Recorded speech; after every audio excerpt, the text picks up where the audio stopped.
జమ్మికుంట పట్టణంలో బహుజన సమాజ్ పార్టీ మండల కమిటీ ఆధ్వర్యంలో బెహాన్జీ కుమారి మాయావతి 70వ జన్మదిన వేడుకలు నిర్వహించారు. ఈ కార్యక్రమంలో జమ్మికుంట మండల అధ్యక్షులు దాసారపు మహేందర్ మాట్లాడుతూ మాయావతి దళిత జాతిలో జన్మించి భారతదేశంలోనే అతిపెద్ద రాష్ట్రమైనటువంటి ఉత్తరప్రదేశ్లో ముఖ్యమంత్రి అయ్యి చరిత్ర సృష్టించారని, మాయావతి 1956 జనవరి 15న ఢిల్లీలో జన్మించారని, వాళ్ళ నాన్న పోస్ట్ ఆఫీస్లో జాబ్ చేసేవారని, చిన్నతనం నుండే సోషల్ సర్వీస్లో ముందుండేవారని, BA, BEd, LLB పూర్తి చేసి ఢిల్లీ విశ్వవిద్యాలయం నుండి పట్టా పొందారన్నారు.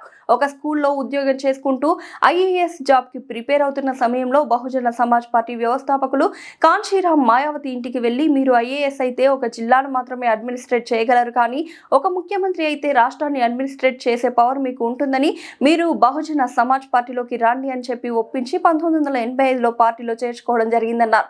అనంతరం పార్టీలో కాన్షీరామ్ సహకారంతో 1995లో ముఖ్యమంత్రి కావడం జరిగిందన్నారు.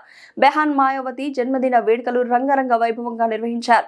ఈ కార్యక్రమంలో BSP మండల అధ్యక్షులు దాసారపు మహేందర్, సీనియర్ నాయకులు మారపల్లి మొగిలయ్య, పట్టణ అధ్యక్షులు రంజిత్ కుమార్, మండల ఉపాధ్యక్షులు చిట్యాల ప్రవీణ్, తిప్పారపు రాము, ఇదునూరి రమేష్ తదితరులు పాల్గొన్నారు. చాలా తక్కువ అని సందర్భంగా నేను చెప్తా ఉన్నాను. 1956 జనవరి 15వ తేదీన మరి మాయావతి గారు ఢిల్లీలో జన్మించడం జరిగింది. అలాగే మాయావతి గారు BA, BEd, LLB చదువుకొని ఢిల్లీ విశ్వవిద్యాలయం నుంచి మరి పట్టా పొందిన వ్యక్తి మన బెహన్జీ గారు. తను ఇక టీచర్గా చెప్పుకుంటూ ఇక IAS ఇండియన్ అడ్మినిస్ట్రేటివ్ సర్వీస్కి ప్రిపేర్ అవుతున్న సమయంలో బహుజన సమాజ్ పార్టీ వ్యవస్థాపకులు కాంచీరామ్ గారు మాయావతి దగ్గరికి వెళ్ళి వాళ్ళ ఇంటికి వెళ్ళి, బెహన్జీ గారు మీరు బహుజన సమాజ్ పార్టీలోకి రండి అంటే, లేదండి నేను IAS కావాలనుకుంటున్నాను అని మాయావతి గారు అంటే, ఆ సమయంలో మీరు IAS అయితే కేవలం ఒక జిల్లాకు మాత్రమే అడ్మినిస్ట్రేట్ చేయగలుగుతారు, కానీ ఒక ముఖ్యమంత్రి అయితే రాష్ట్రాన్ని మొత్తం అడ్మినిస్ట్రేషన్ చేసే పవర్ మీకు ఉంటుంది, రాష్ట్రం మొత్తం మార్చే పవర్ మీకు ఉంటుంది అని చెప్పి మరి కాంచీరామ్ గారు మాయావతి గారిని ఒప్పించి బహుజన సమాజ్ పార్టీలోకి తీసుకురావడం జరుగుతుంది. ఈ సందర్భంలో 1995లో మొట్టమొదటిసారిగా మాయావతి గారు ముఖ్యమంత్రి, ఇక్కడది ఉత్తరప్రదేశ్, మన దేశంలోనే భారతదేశంలోనే ఉత్తరప్రదేశ్ రాష్ట్రం పెద్దది. అలాగే ఒక కుల వ్యతిరేకత, కుల పిచ్చి ఎక్కువ ఉన్నటువంటి రాష్ట్రం ఏదని చెప్పుకుంటే ఉత్తరప్రదేశ్ అని తెలుస్తుంది. అలాంటి రాష్ట్రంలో దళిత మహిళ ముఖ్యమంత్రి కావడం చాలా అద్భుతం అని నేను కాదు, అప్పుడున్నటువంటి ప్రధాని పివి నరసింహరావు గారు చెప్పడం జరిగింది. ఏమన్నారు ఆయన? మాయావతి గారు ప్రజాస్వామ్యంలో చరిత్ర సృష్టించిన వ్యక్తి కాబట్టి మాయావతి గారు ప్రజాస్వామ్య అద్భుతం అని కొనియాడడం జరిగింది ఆ సందర్భంలో.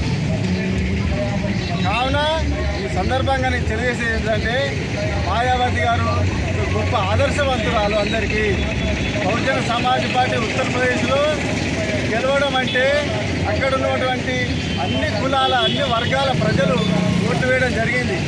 అక్కడ 37% బ్రాహ్మణులు ఉన్నారు. అయినా కూడా ఆ సమయంలో బహుజన సమాజ్ పార్టీకి ఓటేసి మాయావతి గారిని ముఖ్యమంత్రి చేయడం జరిగింది.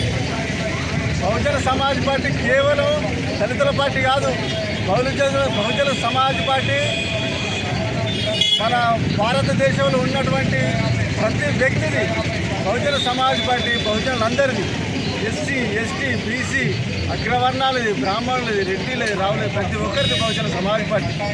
కాబట్టి ప్రజలారా, రానున్న రోజులలో బహుజన సమాజ్ పార్టీని మళ్ళా అధికారంలోకి తీసుకొచ్చి మనందరం మన తెలంగాణలో, తెలుగు రాష్ట్రాలలో, అలాగే భారతదేశంలో ఉన్నటువంటి అన్ని రాష్ట్రాలలో బహుజన సమాజ్ పార్టీని అధికారంలోకి తీసుకొచ్చి మన బెహన్జీ మాయావతి గారిని ప్రధానమంత్రిని చేయాలని సందర్భంగా తెలియజేస్తూ ఉన్నా.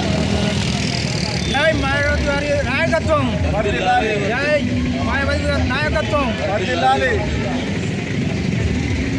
కాబట్టి ప్రజలారా, మాయావతి గారు ఆ సమయంలో ముఖ్యమంత్రిగా ఉన్న సమయంలో ఉత్తరప్రదేశ్లో మెట్రో సిటీలు తీసుకొచ్చారు, మల్టీ స్పెషాలిటీ హాస్పిటల్ తీసుకొచ్చారు, 6 నేషనల్ హైవేస్ లైన్స్ తీసుకొచ్చారు. అలాగే మహిళలకి సుమారు 10 లక్షల సైకిల్ అప్పుడే పంచింది ఆమె. మహానుభావుల మీద జిల్లాల పేర్లు అప్పుడే కేటాయించారు. దళితులకు పేద వర్గాలకు మంచి